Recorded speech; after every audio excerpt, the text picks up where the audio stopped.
Coming up, we'll talk with the new head baseball coach of the Jacksonville State Gamecocks, and I'll give you the top running backs in the SEC. That and more is coming up on Southern Sports Now.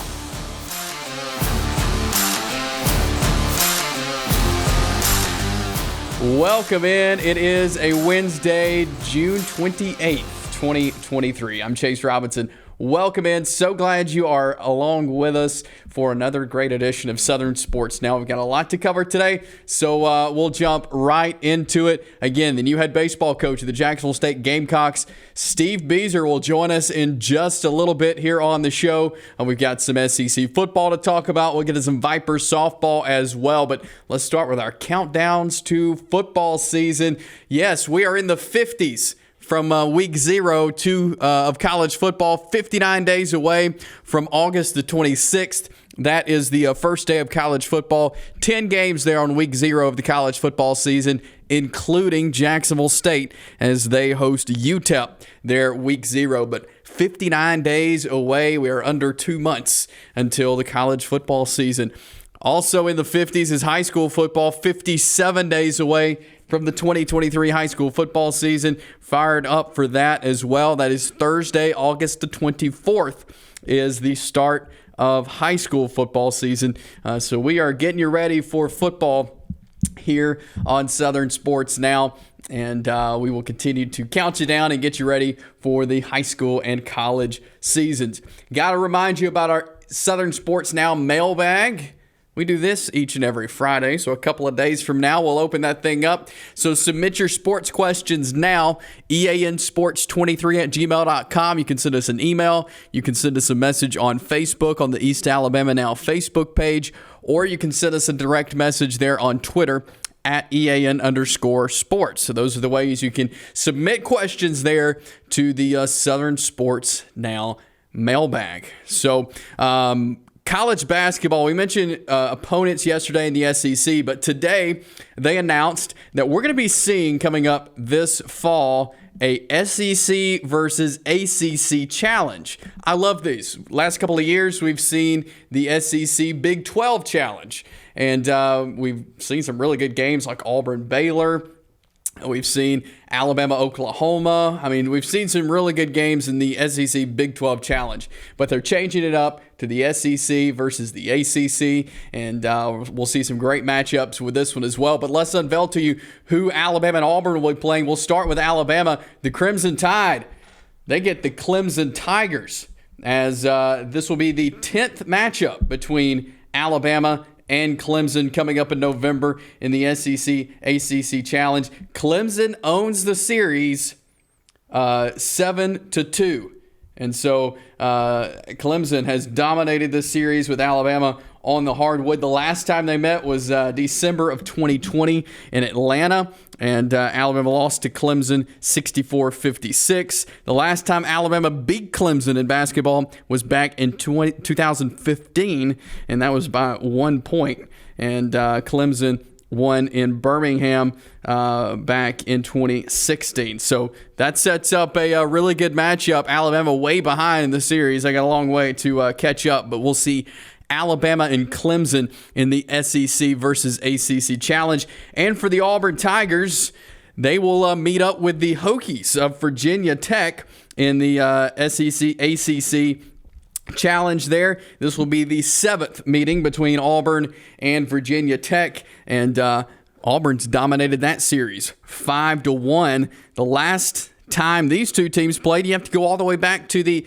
99-2000 season, and the other ones before that it was 1974 since these two teams played. And so this should be a fun game. Auburn won that last meeting by 10, and so we'll see Auburn, Virginia Tech there in the SEC ACC Challenge. So pretty cool there that they're doing this, and we'll see other matchups like Duke, Arkansas, which should be a fantastic game. And I mean, this is setting up to be really good when you match up really two of the best college basketball conferences, and the ACC obviously has dominated a lot with your Dukes and your North Carolinas and teams like that, and the SEC on the up and coming for sure with teams like Alabama, Auburn, Arkansas, and so That should be really good coming up in November. And a lot of times we see these, like we saw the SEC Big 12 Challenge in January when you're already kind of playing conference games. I'm glad they're doing these in November. This will set up some really intriguing matchups to start the season coming up in November. So excited to see Alabama Clemson, Auburn Virginia Tech, and all the other great SEC versus ACC matchups that we'll see. We're going to jump to a break here because coming up, we're going to be talking with the new head coach of the Jacksonville State Gamecocks baseball. Steve Beezer joins us on the other side. Stick around.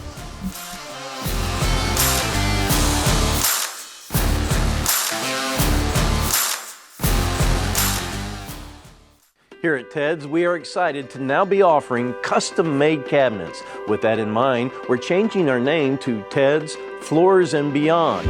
The Beyond is going to encompass everything that we offer in addition to all of your flooring needs. We've partnered with Welber Cabinet Company, who makes the highest quality cabinets in the industry. So when you're ready for a complete kitchen or bathroom remodel, shop Ted's. EAN Sports is proud to bring you the best, most informative local sports content, and we want your help to be able to do that. If you have a story idea, a tip for our sportscast, or even a highlight clip you want to see on EAN Local Sports, send us an email, eansports23@gmail.com. You can follow us on Twitter @EAN_sports, or you can send it to the EAN News Facebook page. EAN Sports, bringing you the local sports happening in your community. For metal buildings in Alabama and the Southeast, Waldrop Manufacturing is your one-stop source. A Waldrop metal building provides the coverage and protection your investments need. They specialize in carports, RV covers, portable buildings, and storage buildings. Stop paying rent for storage. With Waldrop's price per foot, you can actually save money by buying straight from the manufacturer. Waldrop buildings are guaranteed because Waldrop manufactures buildings with U.S. steel right here in Calhoun County. Waldrop Manufacturing, serving the entire Southeast. Give them a call today. If you see some interesting weather phenomenon in your backyard here in East Alabama, send that to us. We would love to hear from you. Send that to us at the email address you see on your screen or through Facebook at EAN News. We are back here on Southern Sports Now on this Wednesday, and we are excited to be joined by the new head baseball coach of the Jacksonville State Gamecocks. Coach Steve Beezer is joining us. Coach, really appreciate you taking time with us today. How are you? I'm doing well. I appreciate you guys, and I'm here in Baltimore. We're seeing one of my good friends, Kyle Gibson's going to start tonight, and doing a lot of portal shopping as well as I'm sitting here in the hotel. But it's it's been a real whirlwind of trying to get going, feet hit the ground, and we just got to keep running. Absolutely. And Coach, you spent time in professional. You've been a college coach. Now you come here to Jacksonville to Jacksonville State. What was appealing when you saw the Jacksonville State job come open? What made you want to come be the head coach of the Gamecocks? Well, I think the first thing it goes to is just the tradition and the consistency of Jacksonville State baseball and the commitment that the school has put into baseball, and Coach Case being just a genuine friend over the years. Got to meet him back in the days when we were competing at Southeast Missouri State and competing against each other. And I always joke with him, there was that stretch that we were at Southeast, we were winning the regular season, but Coach Case had a knack for winning the tournament and just did a great job with his teams and really loved and respected the way that he coached his teams and how professional they were on the field. And there were just so many things appealing to Jacksonville State. And we had a chance to come in 2019 when I was at Mizzou. And, it's a great community for our family, just a great place to be. And like I said, I'm super excited. Yeah, I was going to ask, from your time at SEMO, what stood out to you about the Jacksonville State teams you played? And I know y'all had some really good games against each other. Yeah, I just think, the way that it was so well-rounded. I mean, they could pitch, they could hit, they could and that goes it goes back to coaching and the type of player that was Coach Case was recruiting. But it also, when it would go on the road and we would come to Jacksonville State, you could tell that there was a real sense of baseball. It was a baseball community, and it was just something that God has a plan, and it just felt so right whenever Coach Case retired. And I talked to him pretty much immediately. I almost felt guilty calling him that early, but I talked to him about the possibility of this job, and he just raved about how much he loves it here, and that was super appealing.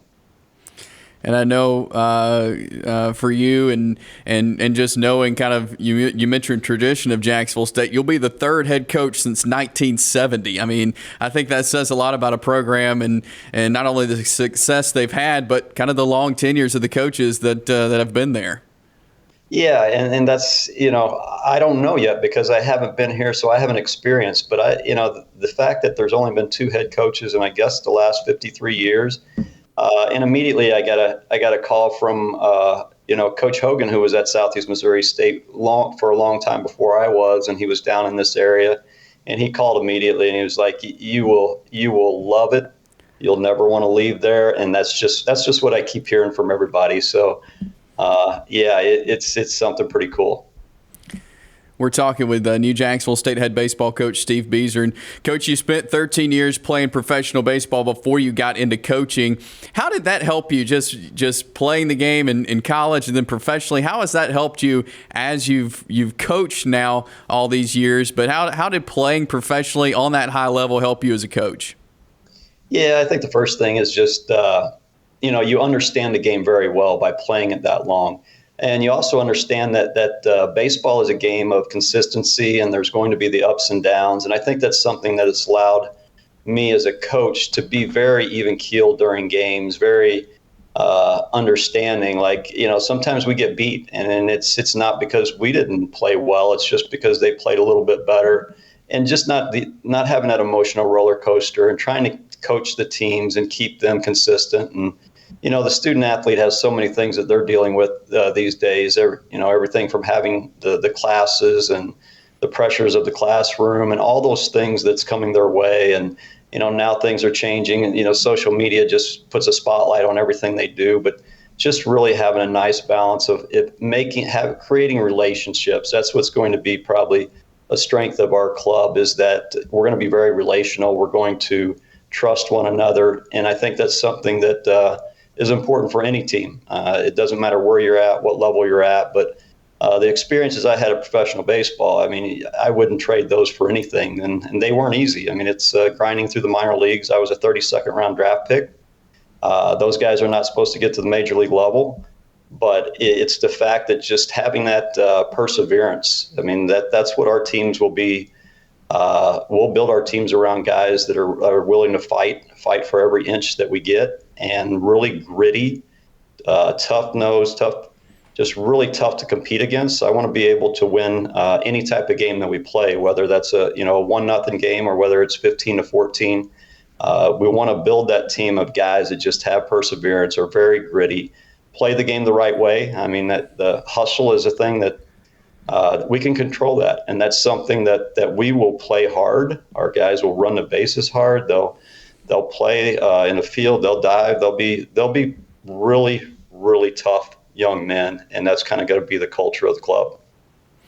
As far as you coaching, you mentioned you coached at SEMO, but you've also spent the last 7 seasons at Missouri, playing, to me, the toughest conference in college baseball. I mean, we saw a couple nights ago 2 SEC teams playing for national championship, 6 in the super regionals. So the SEC, the toughest conference to me in college baseball. How is that going to help you as you now move to Jacksonville State, who's moving into a new conference in Conference USA? Just what experiences will you take from what you've coached under the SEC to now bringing that to the Gamecocks? Yeah, I think it comes, the huge thing is just a recruiting, the competition for players at the SEC level. And we're talking about the top players in the country. It's really difficult, especially at a place like Missouri. It's tough to go head to head with the Arkansas and the Kentuckys and those schools that have much more resources and facilities than what Missouri has. But just number one, not settling for players, of really going in and competing and going head to head and finding other ways to win recruits, because it depends on what you've got. And the good thing that is really exciting is the facility at Jacksonville State You can say it's second to none. It's not as big as Arkansas and some of the SEC schools, but what we hang our hat on is player development. And there is no reason at Jacksonville State that we can't develop the best players in the country with the facilities that we have, the weather that we have. And that's what was, when you asked earlier about what was appealing, like that's super appealing to know that you can develop players at a high level. And that's what we're going to do. We're going to hang our hat on that. We're going to come in and we're going to do a lot of things with the new age baseball. I'm an old school baseball guy that's, we're going to be, like I said earlier, tough and gritty, but we're also going to bring in the new stuff, the analytics, the technology, all those things that can give you an edge. And that's really coaching at Missouri. That's what it really forced me to do, is how do we find that edge on other SEC programs and compete. And we've got to try to do things just a little bit better. We got to be innovative. We got to be creative, and we will do the same thing at Jacksonville State. Conference USA, it's no joke. It's going to be a grind. We've got some work to do to build our roster to get it to where we're going to compete at a high level. But we will get that done. And I know we're in the age of the transfer portal now. And I've heard several college baseball coaches say that, now with the transfer portal, it's kind of like a pipeline from maybe the smaller Division I schools to the bigger schools. When in other sports we see players from the bigger schools move down to the smaller schools. Do you see that in college baseball, that trend of guys using kind of these smaller Division I schools as a pipeline to the bigger schools? And how do you work with that now when you're at Jacksonville State? Yeah, I say that it's adapt and adjust. I mean, that's the day that in the age that we're in right now. It's not enjoyable. I mean, when you take a player and you develop him for a couple of years, and he's reached this elite status of success. The reality is that he's going to have a chance to transfer, and I've been on both ends of it. At the SEC level, we're looking for those guys that had success at the Division I level, and they want to come in and play in the SEC. And then now we're going to have some of those challenges at Jacksonville State of really good players having some success and wanting to jump into that league. So, and my preach will be that it's not always greener. The grass isn't always greener on the other side. Like, the number one thing that a player needs is they need to stay on the field and they need to play every day. So there's challenges, and there's risk in leaving Jacksonville State to go to a bigger school, an SEC school, because the roster's there's two starters pretty much at every position. And whether you come in and have bad fall, you might not be the guy that's going to be playing. And now all of a sudden you've taken yourself off the field, and now your true dream, that why all of our student athletes, when they leave high school, they're expecting that they're going to get to the professional level.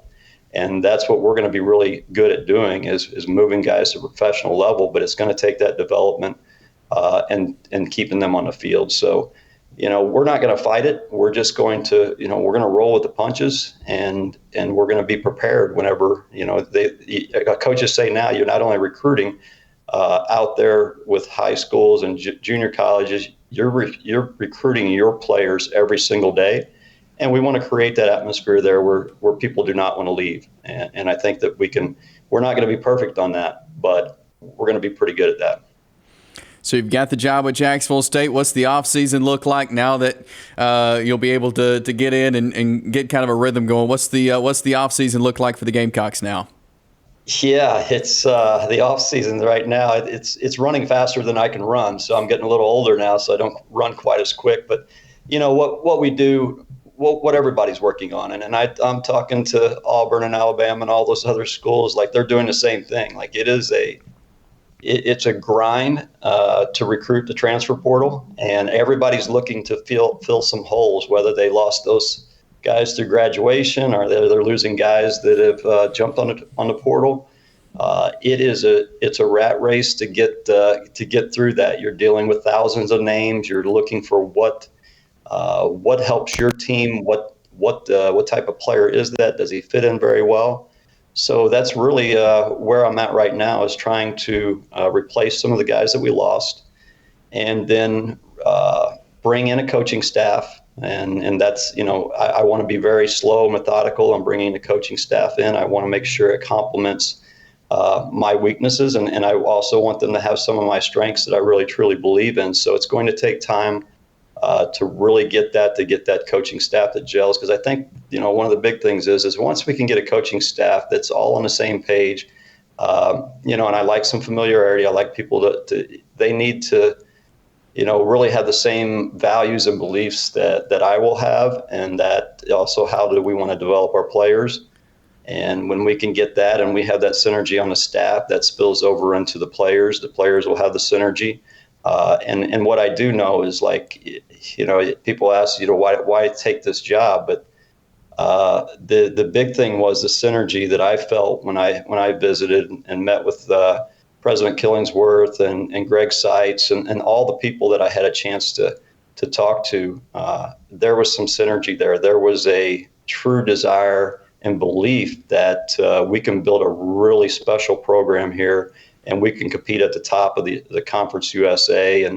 And the other thing that was nice is that everybody understood, hey, it's going to take a little bit of time, and I'm not real patient. I love to win, and I want to, that's why the grind right now and in the transfer portal and picking up those pieces that we lost. I want to make sure that we get that done correctly. Coach Steve Beezer, head baseball coach of Jacksonville State.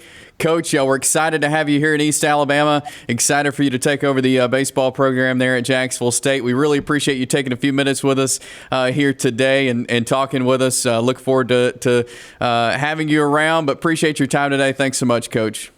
You bet. We're just getting started, and I'm super excited for this opportunity.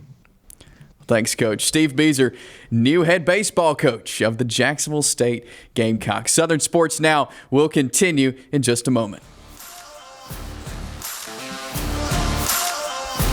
Here at Ted's, we are excited to now be offering custom-made cabinets. With that in mind, we're changing our name to Ted's Floors and Beyond. The Beyond is going to encompass everything that we offer in addition to all of your flooring needs. We've partnered with Welber Cabinet Company, who makes the highest quality cabinets in the industry. So when you're ready for a complete kitchen or bathroom remodel, shop Ted's. Since 1993, WM Grocery has been a major part of our local community. WM offers the very best in fresh produce and an outstanding meat department. WM also has many local products not found anywhere else and fresh sushi every day. If you need an event catered, come see Mrs. K at any WM store. Curbside pickup is also available for your online grocery orders. Be sure to download the WM app for all the deals of the week and shopper rewards. Go check them out today at any of their locations. We take pride in our community and appreciate your business. For metal buildings in Alabama and the Southeast, Waldrop Manufacturing is your one-stop source. A Waldrop metal building provides the coverage and protection your investments need. They specialize in carports, RV covers, portable buildings, and storage buildings. Stop paying rent for storage. With Waldrop's price per foot, you can actually save money by buying straight from the manufacturer. Waldrop buildings are guaranteed because Waldrop manufactures buildings with U.S. steel right here in Calhoun County. Waldrop Manufacturing, serving the entire Southeast. Give them a call today.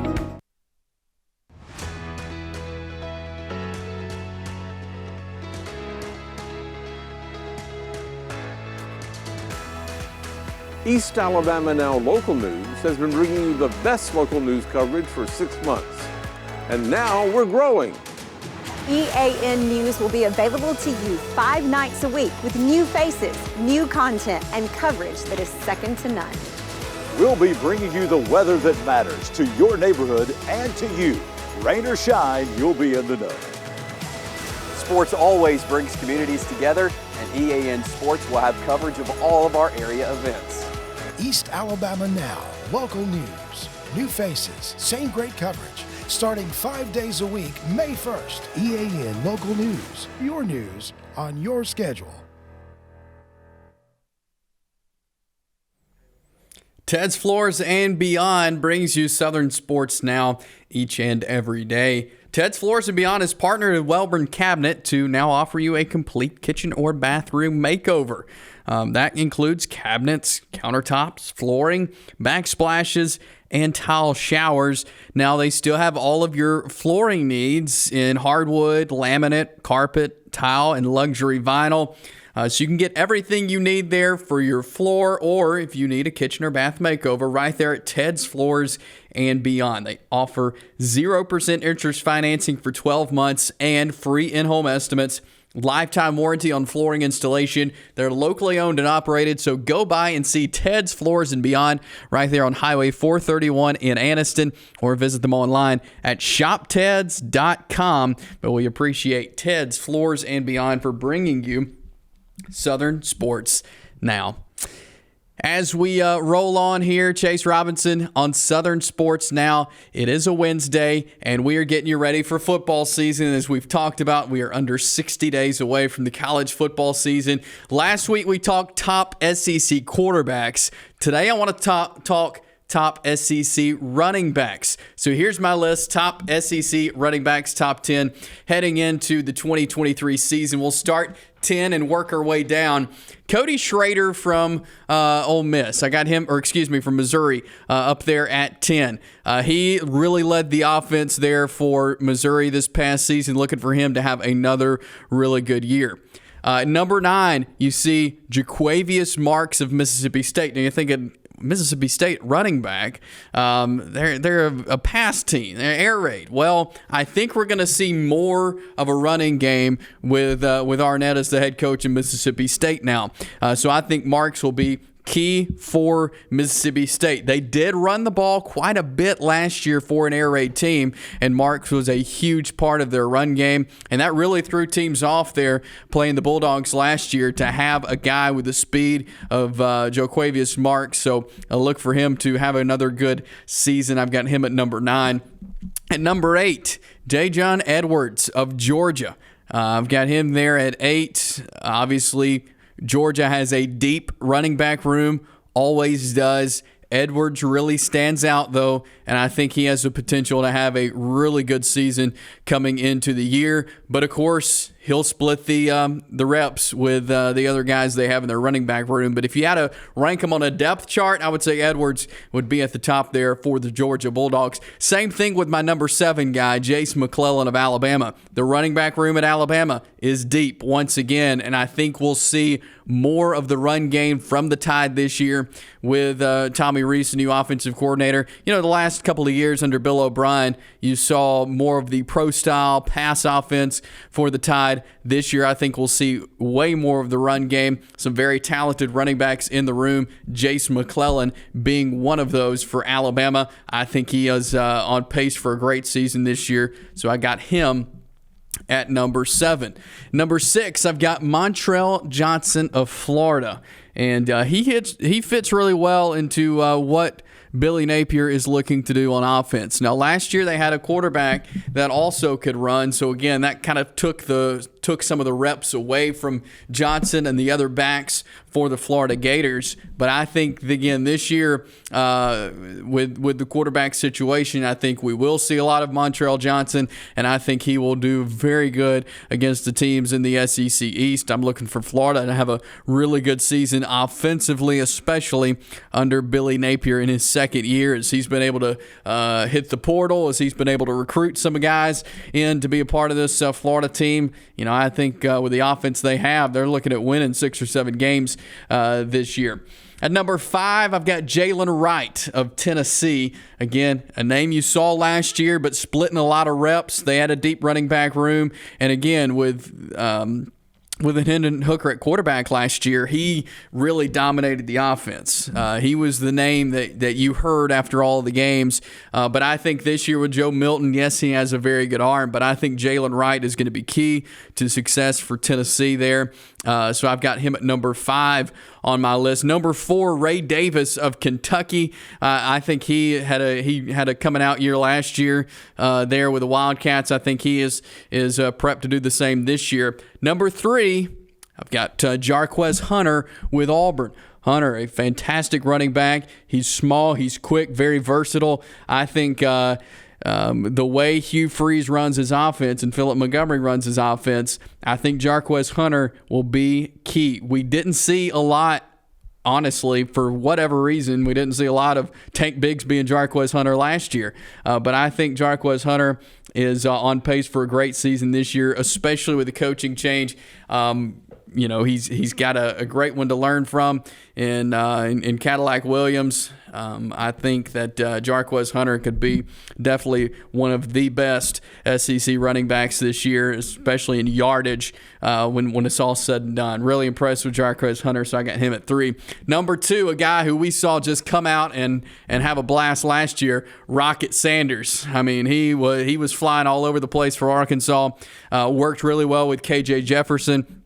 I think we'll see the same thing for him this year. Very talented running back, kind of a coming out year last year, and he's looking to build on that coming into this year. You may not have heard his name much at the beginning of the season. You sure did at the end of the season, but I'm looking for Rocket Sanders to have another fantastic year running back there for Arkansas. And number 1 running back in the SEC, Quinshon Judkins of Ole Miss. We saw him come out there last year and was really a major part of the offense for Ole Miss. He got it done for the Rebels, and looking for him to get that do that again this year with whoever is the quarterback. That's one good thing about Lane Kiffin's offense is he's going to have playmakers around the quarterback. The quarterback doesn't have to do it all, so whoever ends up being the starter for the Ole Miss Rebels this year, which I think will be Jackson Dart, they will have a very talented running back in Judkins, and he will use him a lot, I guarantee you.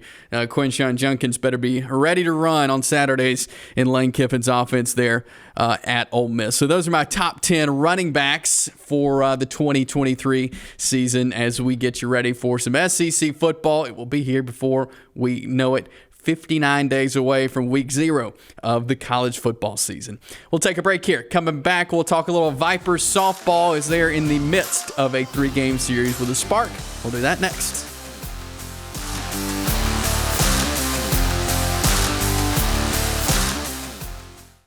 Here at Ted's, we are excited to now be offering custom-made cabinets. With that in mind, we're changing our name to Ted's Floors and Beyond. The Beyond is going to encompass everything that we offer in addition to all of your flooring needs. We've partnered with Welber Cabinet Company, who makes the highest quality cabinets in the industry. So when you're ready for a complete kitchen or bathroom remodel, shop Ted's. Since 1993, WM Grocery has been a major part of our local community. WM offers the very best in fresh produce and an outstanding meat department. WM also has many local products not found anywhere else and fresh sushi every day. If you need an event catered, come see Mrs. K at any WM store. Curbside pickup is also available for your online grocery orders. Be sure to download the WM app for all the deals of the week and shopper rewards. Go check them out today at any of their locations. We take pride in our community and appreciate your business. Hi, I'm Dr. Brodney Sneed from both CARES and Direct Primary Care. Direct Primary Care is an exciting new model of medical care growing on both the East and West Coast. It's been recommended by Forbes and the American Academy of Family Physicians and others for individuals or small businesses with or without health insurance. The pure simplicity of a membership model streamlines the burden of medical care. It eliminates 60% of the overhead. That streamlining allows providers time to focus on patients with free, no copay, no deductible, unhurried office visits or telehealth visits with minimal waiting room time.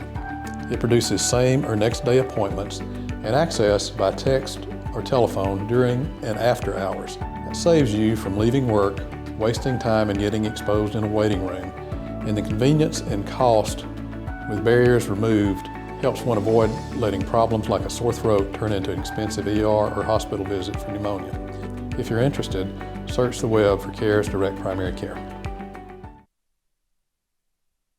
We are back here on Southern Sports Now on this Wednesday. Hope you're having a great day so far. Chase Robinson here with you as the Smash It Sports Vipers in the midst of a series with the Oklahoma City Spark. And It was the Spark getting a 3-0 win over the Vipers in Game 1 last night. And if you're familiar with softball, you know some names like Kalani Ricketts, who led the Oklahoma Sooners to the 2013 National Championship. Well, she's the pitcher for the Spark, and had a shutout last night.